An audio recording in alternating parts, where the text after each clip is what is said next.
이 시간 함께 묵상하실 하나님의 말씀은 마태복음 22장 11절로부터 13절의 말씀입니다. 임금이 손님들을 보러 들어올새 거기서 예복을 입지 않은 한 사람을 보고 이르되 친구여 어찌하여 예복을 입지 않고 여기 들어왔느냐 하니 그가 아무 말도 못하거늘 임금이 사환들에게 말하되 그 손발을 묶어 바깥 어두운 데에 내던지라. 거기서 슬피 울며 이를 갈게 되리라 하니라. 아멘. 하나님께서 지으신 다른 피조물들은 모두가 태어날 때부터 옷을 입고 태어납니다. 심지어 개나 새우 같은 절지동물이나 뱀 같은 파충류는 성장하면서 오래된 옷을 벗어버리고 주기적으로 새 옷으로 갈아입기도 합니다. 하지만 사람은 의복 문제에 있어서는 다른 모든 피조물들과 다른데 인간은 태어날 때부터 갖춰진 자생적인 옷이 아닌 만들어진 옷을 입어야 하는 유일한 피조물입니다. 이러한 의복은 인간의 삶에 꼭 필요한 요소 중 하나로서 사람의 수치를 가려주며 더 나아가 아름답게 꾸며주기도 하고 체온 조절과 외부 환경으로부터 보호해주기도 합니다. 그런데 어떤 사람들은 자신이 입고 있는 옷에 당장 목숨이 걸려 있을 정도로 의복이 중요한 역할을 하기도 합니다. 예를 들어 우주 비행사들은 우주의 진공이라는 극한의 위험과 극단적인 온도에서 살아남기 위해서 특별히 고안된 옷이 필요합니다. 즉, 우주복은 우주인에게 산소를 공급하고 압력을 유지시켜주며 혈압과 심장의 리듬을 모니터링하고 또한 체온을 일정하게 유지시키는 일을 합니다. 우주에서는 햇빛을 걸러주는 지구의 대기가 없기에 태양을 향한 쪽의 우주복 온도가 무려 섭씨 120도라는 높은 온도로 가열되며 반대로 캄캄한 우주 쪽을 향한 우주복의 온도는 섭씨 영하 106도까지 떨어집니다. 우주복은 이러한 극단적인 온도 사이에 놓인 우주인을 보호해 줍니다. 또한 우주복은 우주인들이 일할 때 나오는 열과 땀으로 인해 생긴 수분을 제거해 주는데 이 일을 위해 우주복 안에 찬물을 넣고 파이프로 순환시키는 시스템을 만들어 작동시킵니다.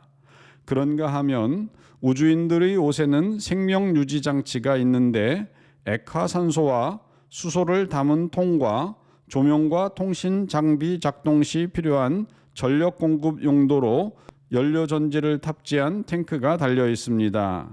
그런가 하면 우주 왕복선 시대에는 우주 유영 시 별도의 연료를 탑재하여 자세 제어 장치를 쓸 수 있게 한 우주복도 있는데 우주 왕복선 승무원용 생명 유지 장치는 기본 90분 분량의 산소와 비상시 사용할 수 있도록 10에서 30분 정도의 분량의 산소를 추가로 충전하기도 합니다. 그리고 달에서 활동하기 위해서는 방한용 월면화도 신어야 합니다.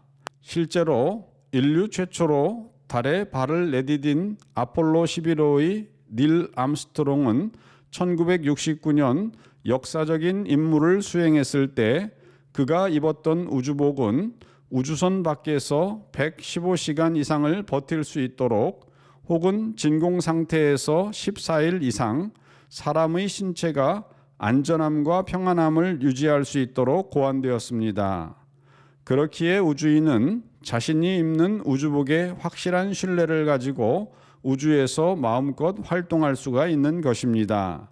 한 우주인은 자신이 우주선 밖에 있었을 때 문득 깨달았던 생각에 대해 말하기를 자신과 아득한 우주 공간 사이에는 겨우 0.63cm 두께의 우주복만이 가로놓여 있구나라는 것을 깨닫고는 섬뜩한 느낌이 들었다고 회고하기도 하였습니다. 그러면 우주복의 가격은 얼마나 될까요? 우리나라 최초의 우주인인 이소연 박사는 2008년 4월 8일 카자흐스탄 바이코누르 우주기지에서 소유주 TMA-12호를 타고 국제우주정거장에 올라 9박 10일간 머물면서 18가지의 우주과학 실험을 하였습니다. 이로써 전 세계적으로는 475번째, 여성으로서는 49번째로 우주에서 임무를 수행한 우주인이 되었습니다. 이때 그녀가 우주선 내에서 착용한 우주복 소콜의 가격은 5억 원이었습니다. 그런데 과거 1974년에 만들어진 우주복은 인플레이션을 감안하면 현재의 가격으로는 한 벌에 무려 1억 5천만 불, 즉 2022년 12월 한국 돈으로는 1951억 원이나 된다고 합니다. 그리고 현재는 우주복 한 벌당 제작 비용이 한국 돈 26억 원으로 보고되고 있습니다. 이는 과거에 비해 많이 저렴해진 것이기는 하나 여전히 어마어마한 금액이 아닐 수가 없습니다. 그런데 우리 사람에게는 장차 하나님 앞에서 입어야 할 의복이 있습니다. 예수님께서는 이 의복에 대해 마태복음에서 비유로 말씀하셨습니다.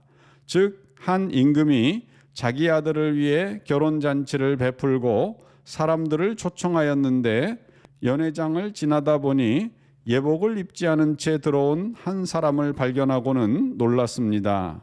그래서 이렇게 말하였습니다.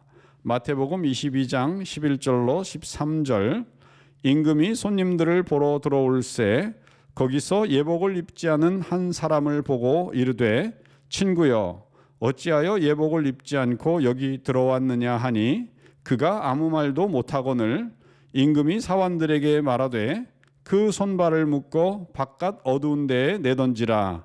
거기서 슬피 울며 이를 갈게 되리라 하니라. 아멘. 그렇습니다.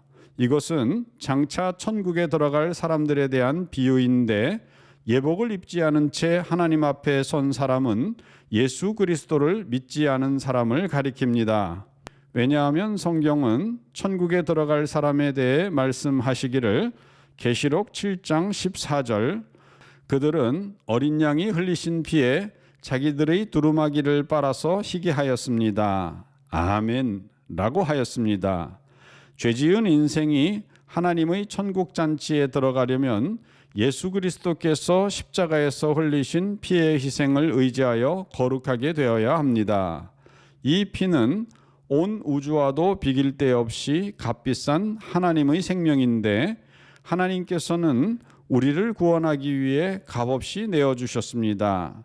이 보혈에 우리의 더러운 의복을 빨아 거룩한 예복을 만들어 입고 천국 잔치에 참여하시는 성도 되시기를 주님의 이름으로 축원드립니다. 다 같이 기도하시겠습니다.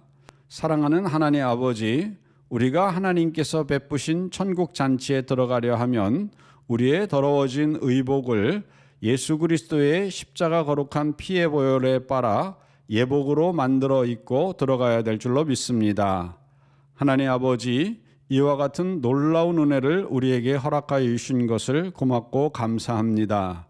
하나님, 아직도 이와 같은 비밀을 깨닫지 못하고 자기 스스로의 힘과 노력으로 하나님의 나라에 들어가려고 하는 자들이 많이 있습니다.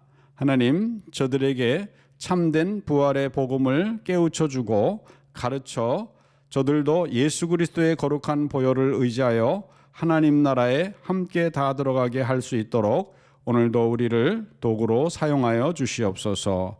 우리 구주 예수님의 이름으로 기도드리옵나이다. 아멘.